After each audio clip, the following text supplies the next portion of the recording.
देखिए जो सामने दिख रहा है वो एक घर कट के जो है वो भस रहा है, पानी की दबाव में आगे बढ़ता जा रहा है। किस तरह से उजड़ते हुए घर, बिखरते हुए लोग, और ये जो तटबंध पर एक मेला जैसा दिखाई दे रहा है, वो ये बाढ़ का कहर है जो तटबंध के अंदर की, और पानी की दूर दूर तक सिर्फ आप पानी ही पानी देख रहे होंगे और यहाँ लोग ही लोग नज़र आएंगे। तो आप देख सकते हैं कि स्पर के ऊपर से पानी गुजर रहा है, लेकिन प्रशासन भी उतनी मुस्तैदी से खड़ी है किसी भी आपात स्थिति से निपटने के लिए। तो आप देख सकते हैं, लेकिन प्रकृति के सामने कब कौन कहाँ टिक पाया है। एक बार फिर से प्रकृति ने साबित किया। दूर देख रहे होंगे एक घर जो है वो टूट करके जो है पानी की धारा में बह गया, और आगे सामने एक मंदिर दिखाई दे रही होगी जो पेड़ के उस साइड है, उसके भी ऊपर से पानी गुजर रही है। ये सारा इलाका तटबंध के भीतर का इलाका है। नमस्कार, मैं चंदन कुमार और आप देख रहे हैं अपना पसंदीदा चैनल अंगवानी।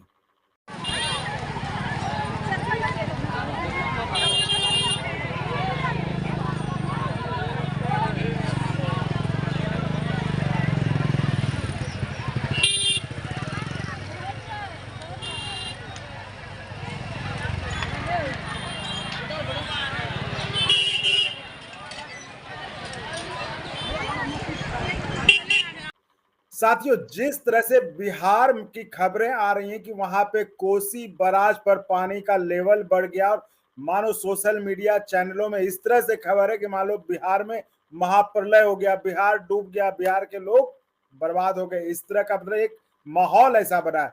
तो हम समझने की कोशिश करते हैं आखिर वहां पर सच्चाई क्या है, वहां की ग्राउंड रियलिटी क्या है, और इससे बेहतर एक शिक्षक से बेहतर और कौन बता सकता है जो हमेशा सच के साथी होते हैं। हमारे साथ सुपौल से, जो कोसी बराज से महज 50 से 60 किलोमीटर की दूरी पर सुपौल जिले में कृष्णा मिश्रा जी हमारे साथ जुड़े। कृष्णा जी, बहुत स्वागत है आपका अंगवानी पर। नमस्कार नमस्कार जी। कृष्णा जी, एक पूरे देश में ये चर्चा का विषय बना, और खासकर जो बिहारी बिहार से बाहर हैं उनको भी लगने लगा है कि बिहार में इस बार बहुत कुछ, मतलब बहुत प्रलय टाइप से महाप्रलय आ गया है। तो आप चूंकि वहां पे हैं और आपसे बहुत दूर नहीं है कोसी बराज, वहां क्या स्थिति है, आप अगर बता पाए तो। सर देखिए, पहले तो उन लोगों को मैं बताना चाहता हूं जो लोग बाहर हैं या जो इन फील्ड से दूर हैं, जो ग्राउंड रियलिटी से दूर हैं, जो ग्राउंड के सिचुएशन से को नहीं देख पा रहे हैं आकर के, उन लोगों को बता दूं कि खतरे की कोई बात नहीं है, आप परेशान ना हो और इस तरह की कोई दिक्कत नहीं है, प्रशासन मुस्तैद है। अब रही बात की कोसी नदी के बारे में, पहले ये होगा कि कोसी को हम लोग समझ लें कि चूंकि हर साल क्या होता है कि जुलाई से लेकर के सितंबर तक के महीने में पूरे देश में कोसी की चर्चा रहती है कि कोसी की बाढ़ से प्रभावित है, बहुत सारे लोग डूब रहे हैं और इस तरह की चीजें होती है। तो पहले हम एक चीज को समझ लेते हैं कि कोसी से किस तरह की बाढ़ आती है, इस चीज को समझ लेते हैं। दरअसल होता क्या है कि कोसी नदी को दो तटबंधों के बीच में बांध दिया गया है, जिनका नाम एक का पूर्वी कोसी तटबंध है और दूसरे का पश्चिमी कोसी तटबंध है। दो तटबंध के बीच में कोसी नदी को बांध दिया गया है और उसी नदी पर एक बराज है जो बीरपुर से 5 किलोमीटर आगे नेपाल सीमा में पड़ता है, भीमनगर बराज। कोसी का बराज उस पर है जिसमें कि 56 गेट हैं और वहीं से पानी का डिस्चार्ज होता है, जिसके बारे में कोसी बराज आप जिनको कहते हैं।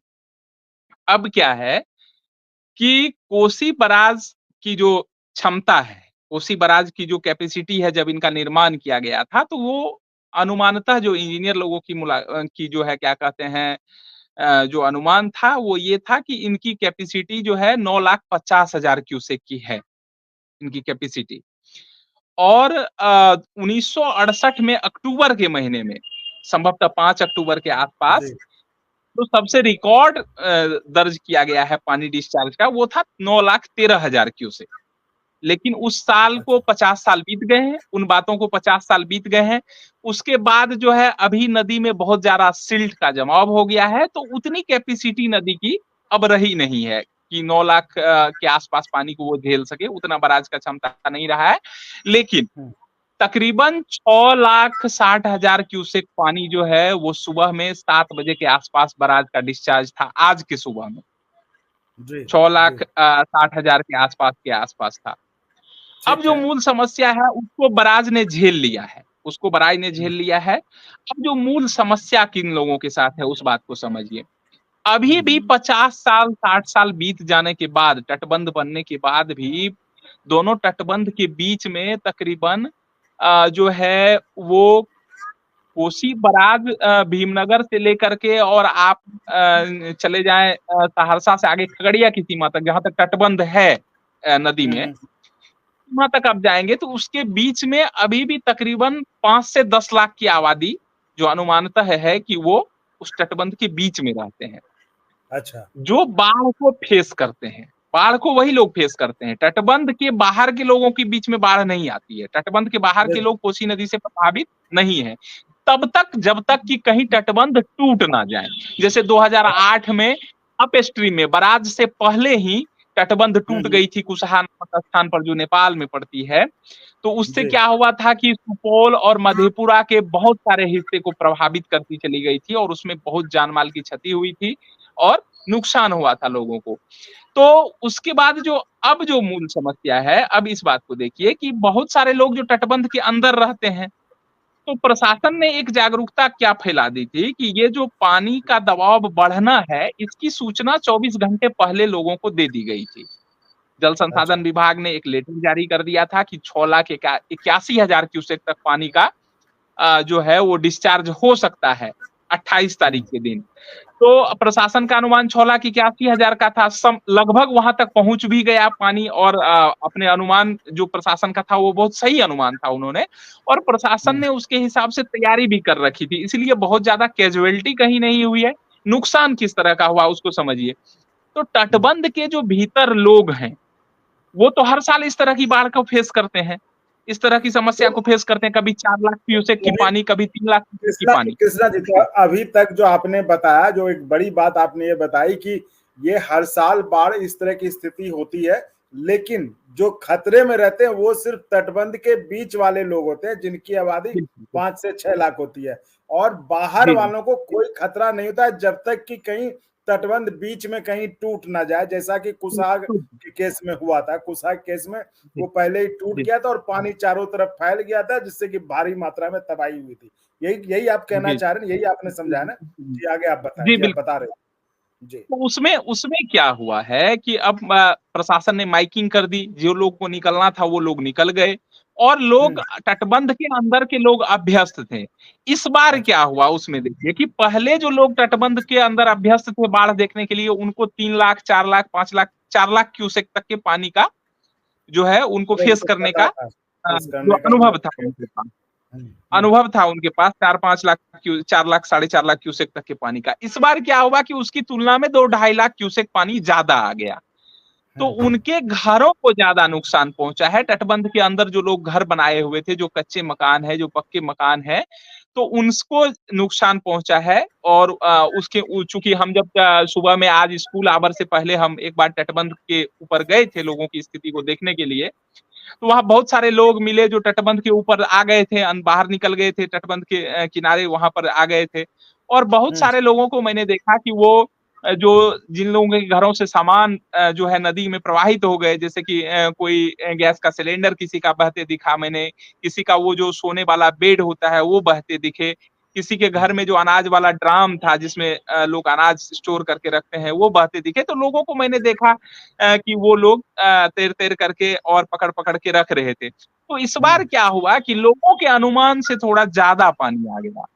तो लोग जितना अच्छा। सहेज सकते थे उतना सहेज लिए और उसके ज़्यादा, और जो नहीं सहेज पाए वो पानी में बह गया। दूसरी बात, जो मूल समस्या कब शुरू होती है इसको समझना ज़्यादा ज़रूरी है कि जब तटबंध के भीतर बहुत अधिक पानी रहता है तो नदी में कटाव कम होता है। ठीक असली है। समस्या जो शुरू होगी जब पानी कम होगा, जब पानी घटेगा, तो उसके बाद नदी की धारा जो है वो तेज हो जाती है, तीव्र हो जाती है, और उसके बाद शुरू होता है नदी में कटाव। उसके बाद लोग जो है इस तरह की समस्या को झेलते हैं वहां। तो अभी क्या जी, स्थिति है? आप अब मतलब हाँ सर सुन रहे हैं आपका कोई?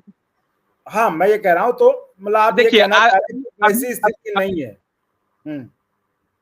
हाँ, जितना लोग पैनिक बना रहे हैं वैसी स्थिति नहीं है, इस तरह की स्थिति हर साल होती है।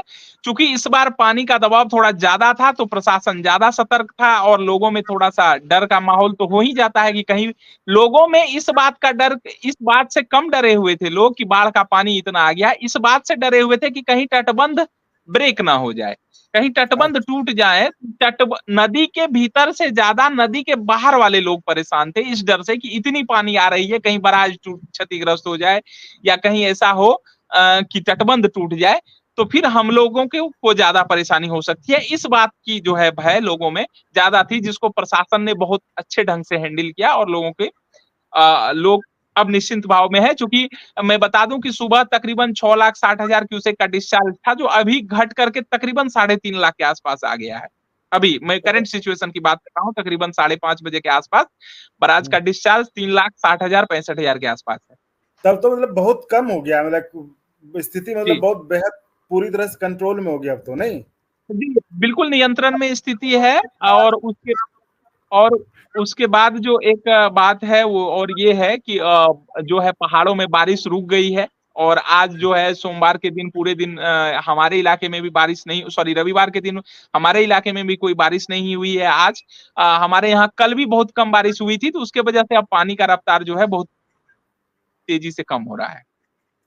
जी जी कृष्णा जी, तो कृष्णा जी आपने जो एक बेहतरीन बात बताई, जो कि मुझे लगता है कि इस बाढ़ के बारे में जो भी जानकारी हासिल करना चाहते हैं उनको समझने के लिए, इसकी भौगोलिक स्थिति को समझने के लिए कृष्णा जी ने बहुत अच्छी बात बताई है, जो कि आपके जानकारी को दुरुस्त करती है कि इस बाढ़ से, अब जो कोसी के बाढ़ को कहते हैं, वो खतरा सिर्फ तटबंध के बीच के लोगों को ज्यादा होता है और वो चूंकि वहां पे रहते हैं और हर साल इस तरह की स्थिति उत्पन्न होती है, तो एक तरह से आप कह सकते हैं कि वो उनको आदत हो चुकी होती है।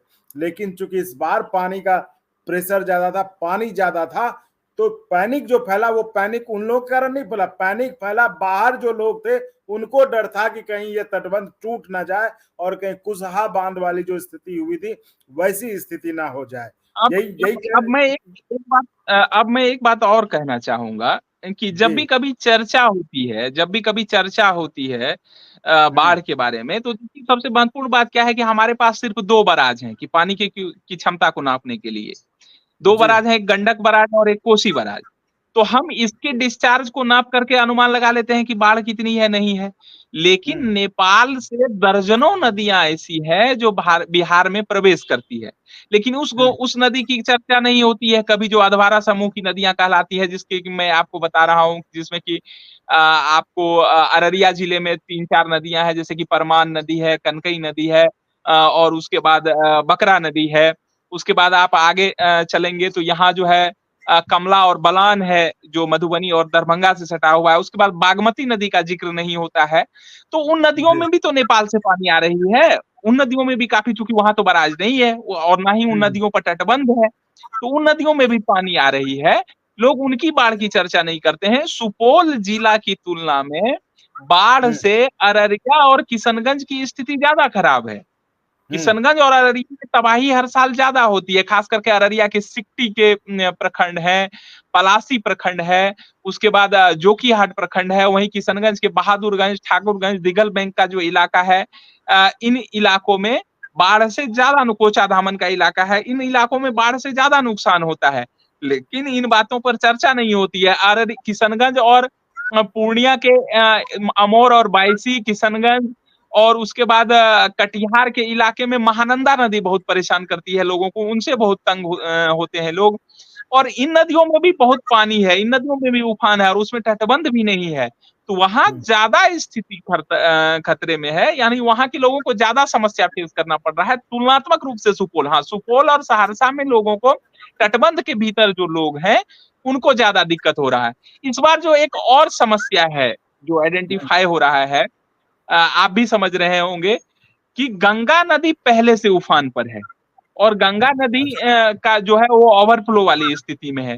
तो अब जो कोसी बराज से इतनी पानी डिस्चार्ज हुआ है, इतने पानी के पहुंचने के बाद जब कुर्सेला ये पानी पहुंचेगा, गंगा उधर से ऑटोमेटिक ओवरफ्लो है, तो सवाल है कि इस पानी का फिर फैलाव जो होगा वो मधेपुरा के इलाके में, मधेपुरा के खासकर आलमनगर, चौसा के इलाके में, उसके बाद पुरैनी के इलाके में, उसके बाद जो है क्या कहते हैं फिर कटिहार का जो अहमदाबाद, मनिहारी, और उसके बाद जो है क्या कहते हैं भागलपुर का नौगछिया जो इलाका है, उसके बाद कटिहार का बरारी का जो इलाका है, जो कुर्सेला वगैरह का इलाका है, उन इलाकों में जल जमाव की स्थिति होगी। इसको भारत सरकार को भी थोड़ा देखना चाहिए। फरक्का बराज की यदि सारे गेट को खोल दिया जाए तो पानी का डिस्चार्ज तेजी से होगा, और उसके बाद इन पानी को गंगा में जाने में थोड़ा-सा सहूलियत होगी, तो उन इलाकों में जल जमाव की समस्या थोड़ी कम होगी। बाढ़ की स्थिति मधेपुरा के आलमनगर, चौसा जैसे जो है इलाके हैं, उन सब इलाकों में ज़्यादा कठिनाई वाली होगी, क्योंकि जब ये पानी उस इलाके में जल जमाव होगा। कृष्णा जी बहुत बहुत धन्यवाद।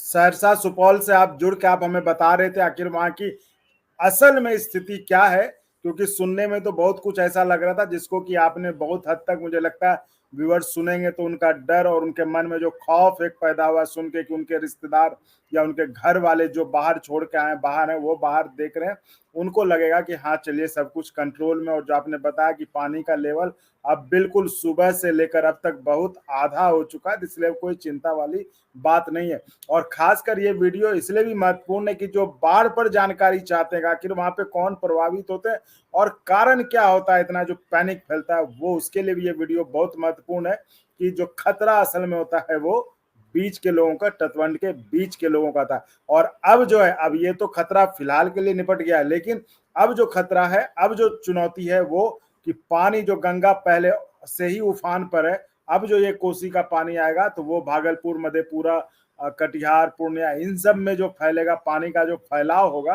तो वो पानी के जमने की जो समस्या होगी उसके बाद ये चुनौती होगी, इससे निपटना अब चुनौती। तो बहुत बहुत धन्यवाद कृष्णा जी जुड़ने के लिए और इतनी महत्वपूर्ण जानकारी देने के लिए। तो साथियों, इसी तरह आप चैनल को लाइक, शेयर, सब्सक्राइब करते रहें और संभव हो तो ज्वाइन भी करें, जिससे हमें और गुणवत्तापूर्ण कंटेंट के निर्माण में मदद मिले। धन्यवाद। और अगर आपको अच्छा लगा तो एक बार और आपको मैं कहना चाहूँगा कि आप इसको प्लीज सब्सक्राइब और शेयर करते रहें ताकि हमारा भी मनोबल और सपोर्ट बना रहे।